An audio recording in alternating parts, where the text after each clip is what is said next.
pakiramdam niyo na pinagkatiwalaan ulit kayo na magsama sa isang drama after the dance series?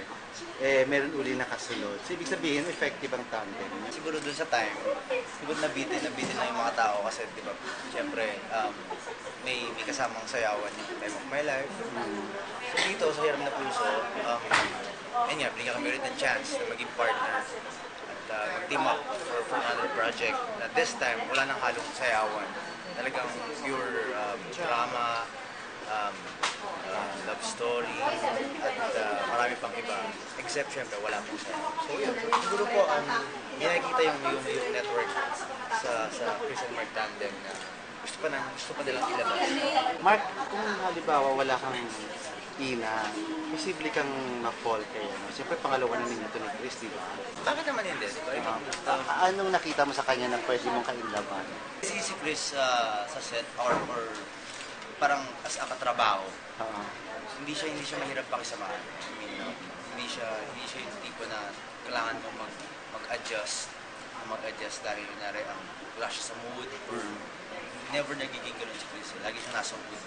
Kahit sa set, kahit after niya umiyak, pwede siyang lokohin, pwede siyang kasarin. Hindi siya magbibigon sa'yo. So maganda yung sense of humor ni Chris. At the same time, masarap siya katrabaho dahil talagang very professional. Pwede kang ma-inlove sa kay Mark kung sakaling wala nga siyang ina. Pwede. Mabait naman si Mark at saka meron siya... Ano naman, mabait. May natural sa kanya na pagiging sweet, kumbaga, na parang hindi sinasadya, pero alam mo, ay, ang sweet na, yung gano'n, yung mga ganung bagay. At saka, si Mark gusto alam niyo naman, kahit sumayaw lang to kahit sino at ang babae, may in love sa kanya. Bakit nga ba na hindi mo na napahiram ang puso mo sa ibang tao? Bakit nandyan pa rin sa yung puso mo? At hindi na, udlot ba? Hindi natuloy or something? Siguro dahil yung mga dumating sa buhay ko, hindi pa nila deserve yung puso. So, wala ka pang prinsipe? Wala pa, hindi ko pa nahanap. Pero okay lang sa'yo ngayon na loveless mo? Okay lang po. Wala naman Andiyan na rin naman yung family ko at sa mga kaibigan ko. Pinapafeel naman nilang mahal na mahal nila ako. Kaya okay na yun. Yung kasama ba sa role mo ang pagbaguhin ng iyong itsura? Yung hair ba? Yung hair, yeah. Yes, kasama na din.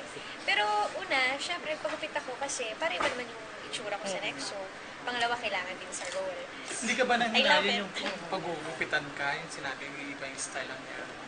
Hindi naman. Hindi. At saka, kasi, iba lagi na akong mahaba yung hair ko. So sabi ko, gusto ko, iba naman yung itsura ko ngayon. At saka, magaling naman po yung stylist na gumawa sa akin, si Celeste Caldera. Kaya, lahat binigay ko na sa kanya yung tiwala ko, bahala ka na. Basta gusto ko ibang-iba at yung parang nakaka-fresh. Ano yung expect ng fans mo sa bago mong suot mo? Sa bago ko pong soap, ito ibang-iba talaga to. Kasi ito yung, sa lahat ng soaps na ginawa ko, ito yung talagang may sakit ako, nangihina ako, may sakit ako sa puso. Di ba usually yung mga soaps na ginawa ko parang tungkol sa love team lang, sayaw, mga ganyan. Ito, mother and daughter relationship at saka at the same time, tinatakal namin dito yung sakit sa puso at kung paano ko haharapin yung bagong puso na nasa akin, na makukuha ko yung ugali nung nag-donate sa akin ng puso. So, ang hirap kasi, hello, wala naman ako sakit sa puso. Diyos ko, saan naman ako huhugot niyan? Pero nag-aaral ako, yung mga kinausap ko akong cardiologist, ganyan, tapos nag-search din ako sa internet, kung paano. Mark, Wala po ako sakit sa puso. Masaya ang puso niya. Hindi, ako naman dito si Prince. Yung character ko dito, well, hindi ko naman kailangan mag-makeover. I mean, nagpagupit ako pero hindi halata. Diba? Nagpagupit ako pero hindi halata.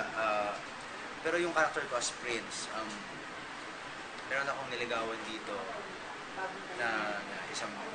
Actually, meron akong karelasyong batang babae. Wow, parang true to life. True to life? True to life, diba? Kaya pala Ano ka bata iyakan to?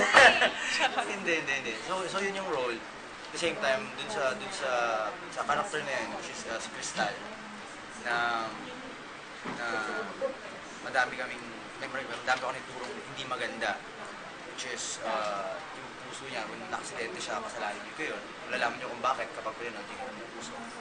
Napunta kay Chris. So dun mag-start yung story kung totoo ba na kapag nagpahiram ka ng puso sa ibang tao, andun pa rin yung lukso ng dugo or lukso ng pagmamahal mo dun sa taong pinanggalingan ng puso. Which is hindi ko pa rin na-experience kasi kahit sa totoong buhay, hindi ko alam kung paano nag-work. So, dapat ko na lang abangan ito sa Hero ng Puso.